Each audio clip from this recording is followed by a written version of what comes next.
Hey, I wanted to make this video to help you with storytelling. I thought I'd talk all things storytelling on this channel, do a little bit more content around this. This one's quite special to me because I'm calling it the 9 commandments of a brand storyteller, and this has allowed me to attract projects anywhere from sort of $30,000 to $100,000. But it's not only sort of being able to sort of give me larger budgets, it's also being able to make me attract what I would call whales of clients that are doing things, clients that are movers, shakers, north of $20 million entrepreneurs, like serial impact entrepreneurs.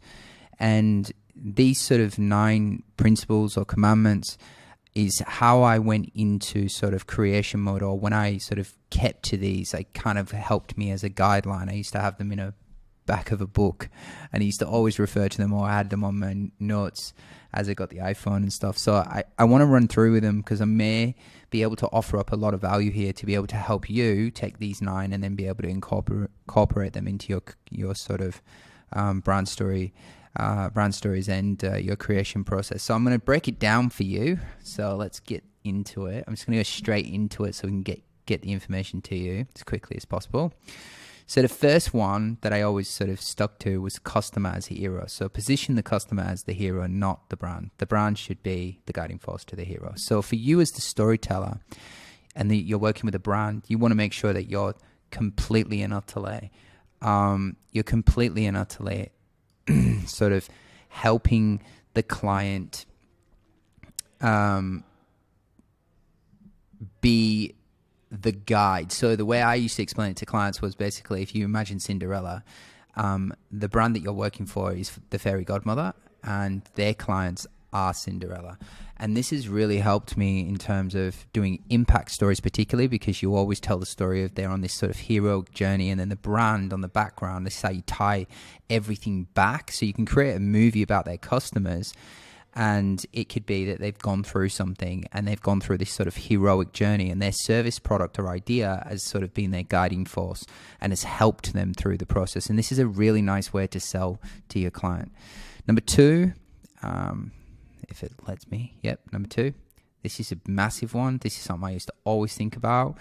And I'll give you a really good formula for that should help you create curiosity, because curiosity is king. Curiosity is the thing that is going to make your customers, the viewer, want to watch your whole piece. Nothing worse when somebody you create this really amazing piece and no one watches it because you think everything's super cinematic and it's all gorgeous, and then it's just dead. One of the drivers, or the biggest drivers, of someone watching something from start to finish, like if you've ever seen a little cat video that's gone viral, it's typically because there's a huge amount of curiosity in it. So some of these mobile phone videos that go absolutely nuts with 50 million views is because it's driven by the question of what's going to happen next. For example, a cat may be walking very closely to something very dangerous. We keep watching it because we want to know if the cat's what's going to happen. Is it going to fall? Is it going to survive? And so if you can create that in your character by making your character's desire, and this is how you get to the curiosity, it's just you basically take the character's wanting or needing something or desire or this sort of unfamiliar situation that they want to fix, or they're on this sort of pursuit, and it smashes against a wall or a problem, which then instantly in the mind creates the question, will they get what they want? Will they not get what they want? And you can do this a lot with brands. So a lot of the brands, what I used to always say, when we started telling stories, we used to always go to the why. So as a child growing up, XYZ happened, and I really wanted, A, B, C to happen. And then it smashed against each other. And we do this very early in the story of the very front end of the brand story. This is very, very powerful. Keeping curiosity, and the more you don't give away, the more you can sort of do. It's like these Netflix, when they leave you with this an unanswer, or the cliffhanger. This is what this sort of psychology is. Number 3 is honor the struggle. The audience admires the character more for the struggle than the success. A lot of the times, like even my clients wanted to show off that, not show off, but they wanted to show that the brand was the best, the most successful. There's nothing more that leads to more, what I call it the rainbow effect, which is basically it just leads to a very boring brand video. And it doesn't pull the audience in to actually connect. In fact, if they show the struggle of wanting something, and even if they don't get it in its entirety, it's so much better to show the struggle rather than the end result of just the success. So keep this in mind when you're creating your brand stories, because the audience loves the character that wants something that doesn't necessarily get it straight away. They fall in love with the desire of the brand. There's the desire of wanting to make change, but not necessarily getting what they want. And then them going through this, what I call struggle. And the more struggle you can put into the character, and particularly when you're doing like asking questions, because you'll find when you're interviewing when you're interviewing brands, they'll just want to say the most perfectly scripted things, and they're the things that kill the video. That's the thing that actually bores the audience. That's the thing that's not going to get them the connection that they really design. So you want to make sure you articulate this to them in some shape, way, or form. Brand story formula. Okay, this is a phenomenal.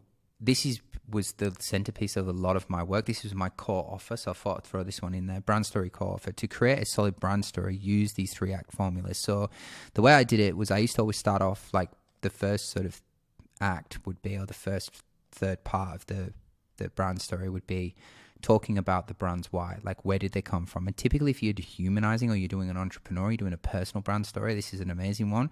You can just talk about what happened in the past that led them to where they are now. So a really good example of that is I was dealing with a mortgage broker. This mortgage broker was literally, there was two of them, two brothers. One of them was like, we're the best. I'm like, why do you do what you do? Because we're the best, because we're the best. We're just the best.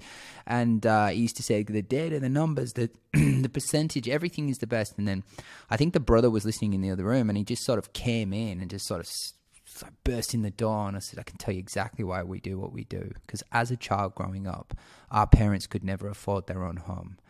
Dad was sick and tired of the rent man coming through all the stuff. And Mom hated the fact that we were moving schools every year because we had to move because we couldn't afford to buy our own home. So now we're dedicated our whole life to helping young Australian families buy and own their own home.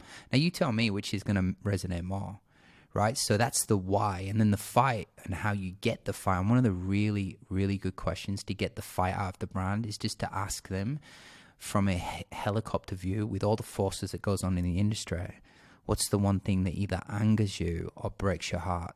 And that will ignite them to answer the question around what do they fight for.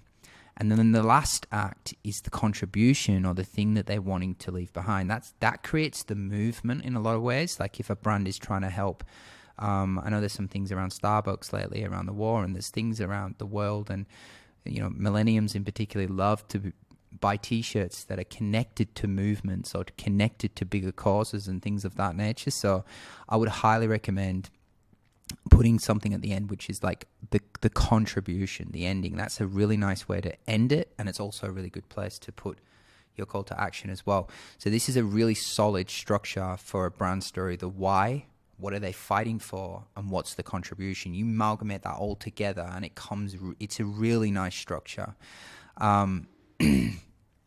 This is just some technical stuff, but we tend to forget it, and this is super important because we get so good into the technical side of stuff that we don't recognize. Like the first 15% of any sort of brand story or any type of movie really determines whether you're going to watch the rest of it. The last 15 seconds determines whether they're going to take action, particularly around brand story.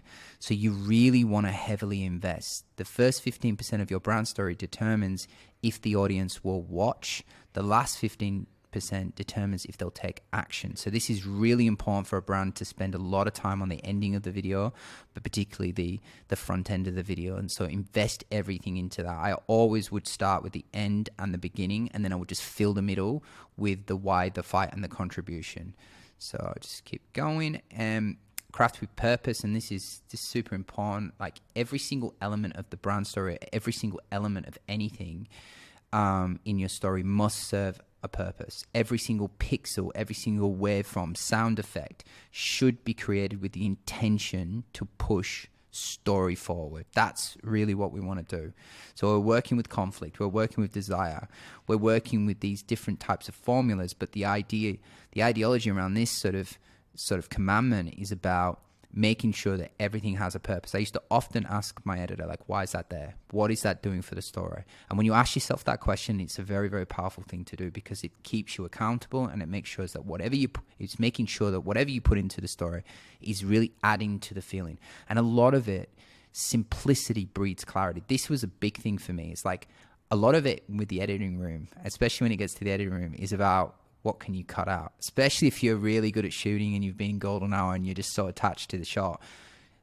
Remember, everything has to have a purpose. It has to drive the story forward. So simplicity is the thing that I used to go to, is what's the simplicity here? How is it driving it forward, and how is it enhancing everything? I don't care how pretty the shot is, remove it if it's not driving it forward.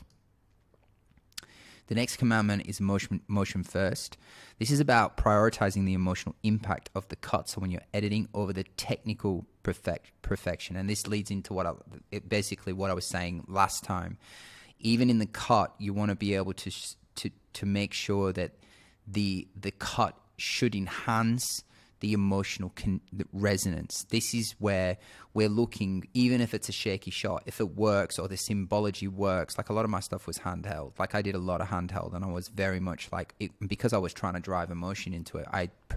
That was my shooting style. I just preferred it. And I wasn't the best shooter, but for me, it enhanced the emotion and it helped with the cut. The cut itself, you should cut on action. I think cut on action will save you in a lot of ways when you get a bit lost or you're a bit overwhelmed watching it too much. So cut on action, such as during a character's movement, to create a smoother transition and maintain continuity. Pay attention to the actor's blink as well. Blinking is very powerful. There's actually a book dedicated to this called On the Blink, which means that when you cut, you can actually cut when someone blinks. It's small, but it's a commandment that I used to always live by, as they often signal natural moments for the cut, enhancing the seamless and intuitive editing style. So it just gives it a really seamless, like, you know when you watch something and you can't even see the cut, it's generally because of little details like that. They're cutting on movement, they're cutting on the blink. And I used to live by this rule. And then this one is about zoning in. So this is really about focusing on a specific moment. And I used to do this in pre-production a lot. I used to say, can you give me a moment that we can just really zoom in? Because a lot of the brands that I was working with just wanted to zoom out and be like, this is the big picture of the brand story. But I was like, especially when you're doing the why story, you're doing a fight story, you want to zoom in, because the first question is like, what's with all the forces that's going on in the industry, what's the one thing that's breaking your heart? Well, that can be very helicopter viewpoint. And so then I would follow up with that. Can you give me a specific moment in time when you came to that realization? Can you take me to that moment? What did it smell like? What was your surroundings? What was the heat in the room? Like, I want to know the feelings of it. And people care more about how you feel about something versus, a lot of things like that you say. Like, the feeling is really what we're looking for there, but to describe the moment so that potentially you as a storyteller could go back and reflect that through imagery or symbology, which is something that I did a lot. And I felt like this was powerful for me, because zoning in also allowed me to plan for my B-roll. It allowed me to plan everything out. And I used to do this through things like situations. Give me the situation, but give me the details of the situation, and then it would allow me to start collecting ideas and concepts for the B-roll and the situations that they would go in. And so I just thought I'd put this video together to help you. I'll quickly recap the 9 commandments of a brand story creator. The customer is the hero. Curiosity is king. This is massive. Make sure that you keep this in mind. This, particularly in the first 15 seconds, is super important, and then you sort of build that out and don't reveal it towards the last third of the end, is when you start to, and you can want to slowly release the answer. You want to build that tension up as much as possible. Honor the struggle, every part, and that just ties in with the other one, which is honor the struggle, embrace the struggle. talk about the struggle. Don't be one of them people that tries to hide the struggle. Don't hide it. Embrace the struggle. The audience falls in love with a character that wants something. Brand story formula, why fight contribution? Don't forget where you heard it from. It's a very powerful formula. The first 15 seconds and the last 15 seconds, craft with purpose. Everything should be put into the story that's driving everything forward, and always concentrate on the emotion first. And just make sure that when you're cutting stuff, you're cutting to movement and blink, and zoning into specific moments. These are the 9 commandments that to be a brand story creator that I've lived by. There's many more, but these ones were really important to me, and I thought putting this together for you would help. This has allowed me to sort of create brand stories that I've sold for like sort of $30,000 to $100,000, and so they're very powerful. And I just kept them in my notes. So I would save this video, come back to it, and let me know in the comments. Subscribe if you've not subscribed, because I'm going to drop a lot more videos. So let me know in the comments if you want more videos like this, and I can share with you the story formulas, how I sold brand story, how I sort of positioned it, packaged it, but then also like the making of it, or the pre-production of it, the way I viewed brand story. I can share more of that. Just let me know in the comments, and thanks for watching. Bye.